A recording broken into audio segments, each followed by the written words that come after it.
All right. Well, dear organizers, dear Alternative Minister Fotakis, and ladies and gentlemen, I'm delighted to be invited here this morning to reflect somewhat on innovation and society and present some Norwegian perspective on this. This issue is highly topical, not only for Greece, but for the whole of Europe. Europe is currently, as you know, facing significant challenges from outside as well as from within, and has to take necessary steps in a coordinated fashion to unite and strengthen. I can just mention, the rule-based multilateral trade system is under pressure. US, as one of the founders, is questioning the validity of the system.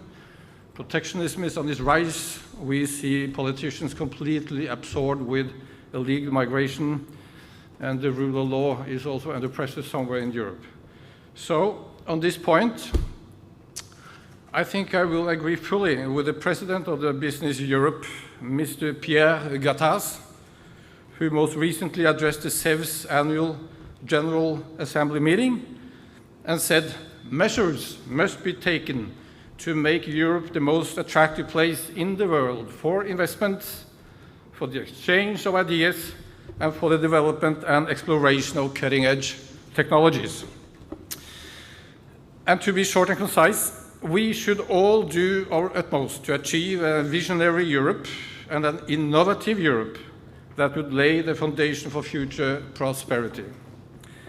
In this way, we should look into the new technological areas, new production methods, and new business models, which over time can inject additional growth impulses in our economies and become the driver for the future.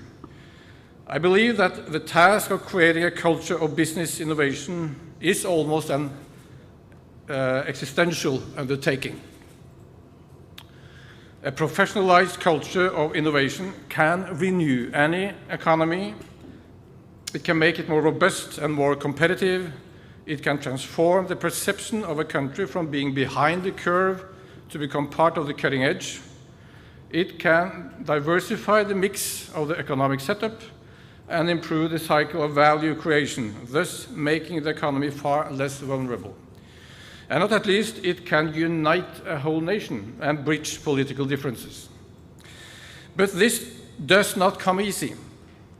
We need both national strategies, ideas, courages, as well as a broader international framework well suited for this kind of endeavor. And at the center of all this stands the human capital. Without the human capital, the human resources, we will get nowhere. Too often, countries do not give sufficiently priority to investments in human capital. Their payoffs are not realized immediately. There are no ribbon-cutting ceremonies, no short-term achievements. But the hard reality is that by neglecting to invest in human capital, we will dramatically erode our country's competitiveness and growth perspectives. And this is where the relevance of the educational system comes in.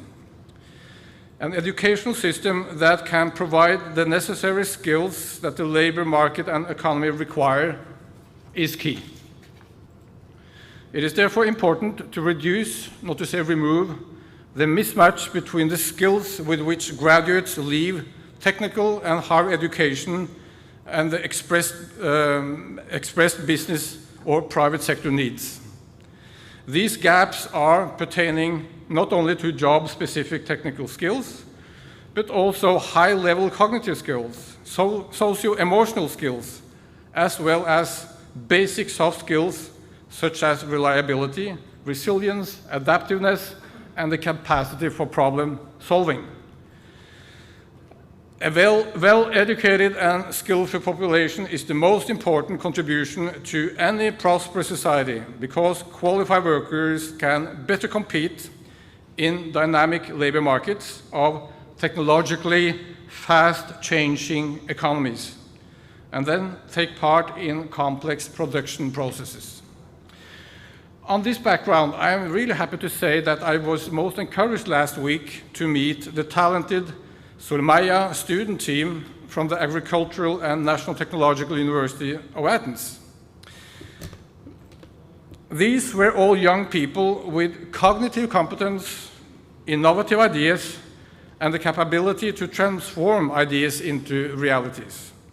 The group had recently won the Junior Achievement National Startup Prize in Greece with their innovative project on carbon capture that binds carbon dioxide from the atmosphere and converts it into protein through algae. They will now travel to Oslo for the European competition.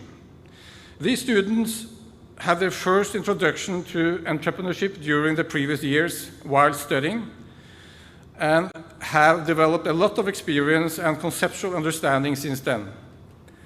Their acquired knowledge from study groups had over time merged with entrepreneurial skills and made them understand what it takes actually to conceive a commercial idea and develop it. And their engagement, energy, and resolve was striking. The next step should be to test out the pilot in the market. This example really demonstrates how effective, relevant, and targeted education can be in equipping the students with the necessary skills to enter the commercial market, the corporate world, and to prepare themselves for the economic and technological opportunities that the future will bring. And I believe that this type of mentality, of which these students represent, is what actually is needed in preparing ourselves for the major challenges we will face in the global economy for the years to come. And please let me at this stage comment a bit about my own country. Connecting education and research with the commercial world has been a priority for Norway through the last decade and has translated into concrete policy. For that purpose, new funding mechanisms have been developed and a mutually reinforcing partnership between the public and the private sector has emerged. Norway needs to become less dependent of its offshore activities, and by doing so, transforming the mainland economy to an arena for renewed innovation and growth that would solidify Norway's position in global markets. Across time, this will also contribute positively in making our welfare system more financially robust, thus creating a buffer for all explorative individuals involved in visionary risk-taking projects that actually could fail. Earlier this year, the government of Norway presented a long-term plan for research and higher education. It's a 10-year plan with concrete initiatives and funding for the next 4 years. At its core stands the commitment to stimulate research, innovation, and education, develop the human capital, in order to sharpen our competitive edge and reach out in the global market. And please let me mention a few concrete steps we are taking to move forward. First, a priority is to stimulate Norwegian research within areas where we believe Norway has a comparative advantage and where we can contribute globally. 5 areas have so far been defined. We should explore and utilize the ocean space and the ocean economy in a sustainable way by inviting advanced research into the policy-making process. Second, we should improve green technology by taking use of advanced research in developing further the transformative component in our new energy mix with low-emission solutions. Third, we should improve, innovate, and redesign industrial technology by expanding the research infrastructure and the required competences in order to step up industrial productivity and industrial connections to the global digital economy. Fourth, we should renew the public sector and its services by taking use of research in order to foster more innovative, effective, knowledge-based, and tailor-made solutions. And fifth, we should improve the security dimension of the society by using research to get more knowledge about destabilizing effects from the fast-changing technological economy and the vulnerabilities from digitized structures we are so dependent on. This strategy will bring university campuses and research institutions closer to business companies and public actors, which are in need of innovation and new ideas. By stepping up like this, Norwegian universities will also get the opportunity to reach out and enter into close cooperation with global centers of excellent research. This will provide access to new research infrastructures and technologies, and will make it possible for the student to be part of applied research programs. This will also give predictability for the longer term by setting clear priorities underpinned by corresponding allocating funding, thus setting the course for effective resource mobilization over time. Second, another priority is to create closer connections between universities and the private sector by facilitating actors of various backgrounds and competences into what we call clustered cooperation. Many universities in Norway, be it in Oslo or in regional or local areas, are taking proactive steps to establish clusters and bring universities and business enterprises together. One example is the city of Oslo, where 3 mixed professionalized clusters have been created and where key universities are playing a central role. The name of this strategy is Campus Oslo, and by inviting business enterprises to the campus transforms itself to an inspiring meeting place where new ideas can be conceived. And we have another one, Oslo Life Science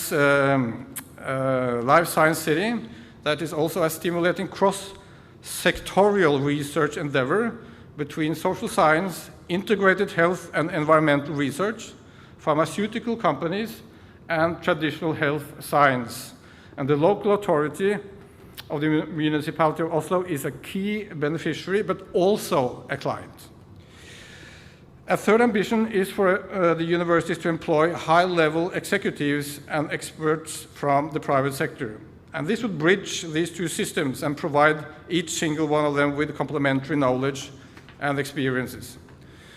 When research on economy, innovation, or technology at universities are isolated from the commercial world, we are keeping the students away from relevant knowledge about how the market works and what kind of requirements modern enterprises actually have.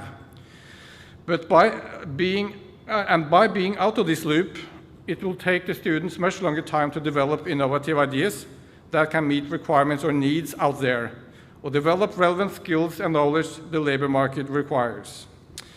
Students need to get this matchmaking experience while they are still on campus by having instructors that have private sector experience. In this way, we believe they will be much better prepared for making a future career. Well, I have currently spent almost 4 years in Greece, and through many meetings with politicians, public or representatives from the public administration, university representatives, and representatives from Greek enterprises and Greek private sector, I can easily see the urgent need of discussing what the Hellenic Innovation Forum would like us to do today. I'm happy to say that Norway is more than interested to engage in any discussion on how to foster a stronger connectivity between universities, research institutions, the public sector, and the enterprises in order to develop the ideas for the future with a view of improving productivity and growth. I'm grateful that the Vice Rector of Agder University soon will elaborate more thoroughly on the Norwegian experience of today.